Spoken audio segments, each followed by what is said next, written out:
Pemirsa Badan Meteorologi, Klimatologi, dan Geofisika mencatat potensi hujan masih akan terjadi di sejumlah daerah di Indonesia. Sejumlah daerah pun sudah berstatus siaga. Dan untuk informasi selengkapnya, kita simak dialog Nusantara Malam berikut ini.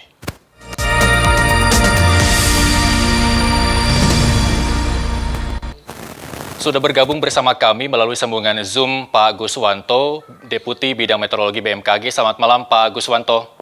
Selamat malam Mas Irsal. Baik, terima kasih sudah bergabung bersama kami di Nusantara TV. Pak Guswanto, kami akan mengupdate informasi dari BMKG terkait potensi hujan yang mungkin masih terjadi di sejumlah wilayah Indonesia dan khususnya di Jabodetabek. Apa update terakhir dari BMKG, Pak Gus?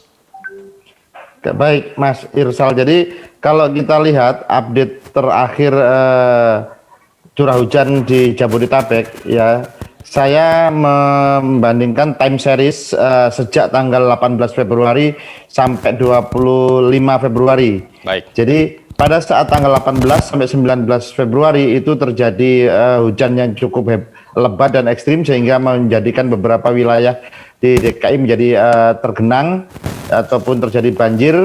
Kemudian di satu sisi tanggal 19 sampai 20 Februari ini menurun ya. Menurun artinya kondisinya yaitu hanya sebagian besar hujan ringan kalau itu terjadi hujan ringan dan masih terjadi sedikit hujan sedang di sekitar Bekasi ataupun di Bogor.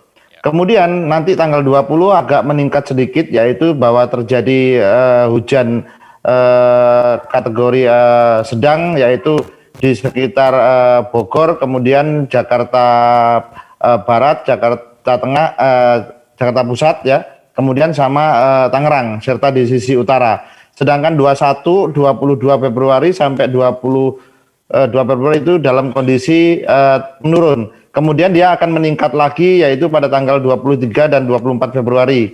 Yaitu hampir di Jabodetabek itu dalam kondisi hujan dalam kategori sedang dan ada beberapa di wilayah selatan di Bogor itu lebat.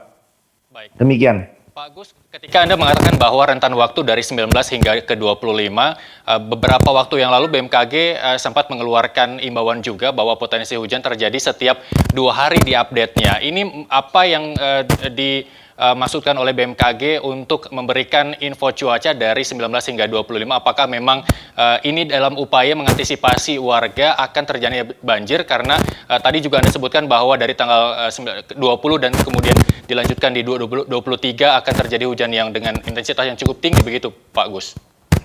Betul Mas Irsal, jadi kami ingin memberikan time series yang lebih panjang sehingga masyarakat bisa melihat lebih jauh, bisa melihat mengantisipasinya lebih jauh. Sebenarnya BMKG dari sisi meteorologi itu dapat memberikan perakiraan cuaca selama 7 hari atau sepekan. Nah, kemudian untuk meningkatkan hasil perakiraan biasanya kami memberikan hanya untuk yang 3 hari. Karena supaya akurasinya itu semakin pendek akurasinya makin semakin tinggi. Demikian Mas Irsal. Jadi ada tujuan untuk mengantisipasi supaya masyarakat lebih jauh untuk melihat dan bersiap-siap. Demikian. Dari info cuaca yang Anda sebutkan bahwa daerah Bogor, kemudian beberapa daerah DKI Jakarta juga Tangerang akan berpotensi hujan lebat. Mungkin masyarakat DKI Jakarta juga sudah bersiap dengan segala kemungkinan seperti banjir kiriman dan lain sebagainya. Lalu bagaimana dengan masyarakat yang berada di sejumlah wilayah di Indonesia? Secara garis besar, bagian Indonesia mana yang bisa dikatakan sebagai waspada hujan dengan intensitas cukup tinggi, Pak Gus? Baik. Berdasarkan perakiraan cuaca berbasis dampak selama untuk tanggal 20 ya, itu ada beberapa provinsi yang dalam arti siaga yaitu Jawa Barat, Jawa Tengah, Jawa Timur, Bali, dan Sulawesi Utara. Dan ada beberapa provinsi lainnya dalam status artinya waspada di bawah siaga. Yang untuk daerah yang status siaga itu dapat kita lihat di Provinsi Lampung, kemudian Bengkulu, kemudian Sulawesi Tengah, Sulawesi Selatan, dan Papua. Baik, Pak Agus, BMKG sempat mengeluarkan statement bahwa ini merupakan rentan waktu yang bisa dikatakan cuaca ekstrim. Sebagai masyarakat awam, mungkin apa yang bisa disampaikan oleh BMKG terkait cuaca ekstrim? Seperti apa cuaca ekstrim yang dimaksud dengan BMKG? Cuaca ekstrim yang dimaksud oleh BMKG adalah terjadinya fenomena cuaca yang di luar batas-batas penilaian normal. Misalkan dengan curah hujan. Curah hujan itu apabila memiliki nilai lebih dari 150 mm per hari, maka itu dikatakan itu merupakan hujan ekstrim. Kemudian kecepatan angin, dengan kecepatan angin lebih besar dari 54 km per jam, itu juga dikatakan sebagai cuaca ekstrim. Kemudian ada terjadinya puting beliung, itu juga cuaca ekstrim. Kemudian ada beberapa juga terjadi siklonik ataupun tropical cyclone, itu juga dinamakan cuaca ekstrim. Jadi segala sesuatu yang di luar batas-batas ambang batas nilai yang telah ditentukan. Baik, Pak Agus, kita fokus dari tadi terkait dengan hujan yang mungkin bisa berdampak dengan banjir yang menggenang di sejumlah wilayah begitu ya. Lalu bagaimana dengan warga yang berada di pesisir ketika tadi Anda mengatakan bahwa cuaca ekstrim bisa dikatakan dengan angin yang berhembus secara kencang begitu? Nasib mereka yang berprofesi sebagai nelayan, apa yang bisa diinformasikan dari BMKG, Pak Gus? Baik, untuk warga di pesisir ini yang harus diwaspadai ada dua, yaitu satu adalah mungkin faktor daripada gelombang itu akan menimbulkan abrasi ya, yang pertama itu. Yang kedua adalah pasang naik ataupun pasang purnama yang diakibatkan. Terus yang lebih ini lagi adalah terjadinya perakiraan gelombang tinggi yang disebabkan oleh angin ataupun arus. Di sini BMKG juga membuat perakiraan tinggi gelombang untuk wilayah perairan Indonesia yang berlaku untuk 19 sampai 24 Februari.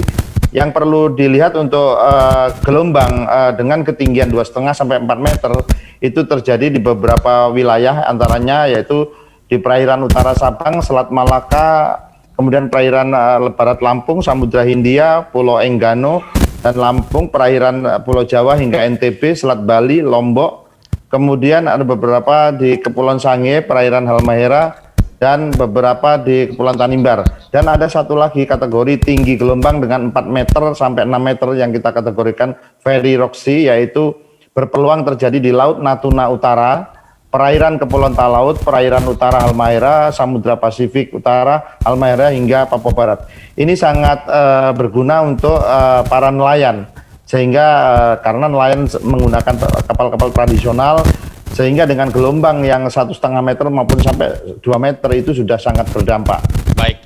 Pak Gus, terakhir mungkin imbauan kepada warga ketika Anda mengatakan bahwa potensi ataupun ramalan perakiraan cuaca yang disampaikan oleh BMKG hingga tanggal 25, atau apakah bisa BMKG menginformasikan kepada warga hingga kapan warga harus waspada terkait dengan curah hujan yang masih bisa mengguyur sejumlah wilayah di Indonesia, Pak? Bisa dikatakan minggu ataupun bulan begitu, Pak Gus?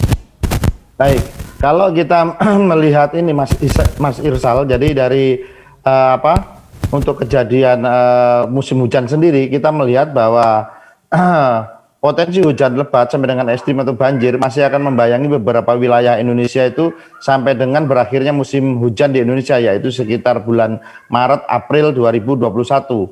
Kemudian yang kami himbau kepada masyarakat, yaitu masyarakat tetap mengupdate informasi cuaca dan selalu bersikap waspada terhadap bencana hidrometeorologis yang mungkin muncul, seperti banjir bandang, tanah longsor, angin kencang, ataupun juga nanti masyarakat juga selalu melihat kembali bagaimana daya dukung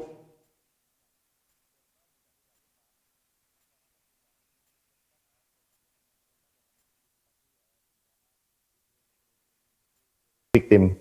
Demikian. Pak Guswanto, Deputi Bidang Meteorologi BMKG telah bergabung bersama kami di Nusantara Malam. Selamat beristirahat, sampai jumpa. Terima kasih Mas Irsal, selamat malam.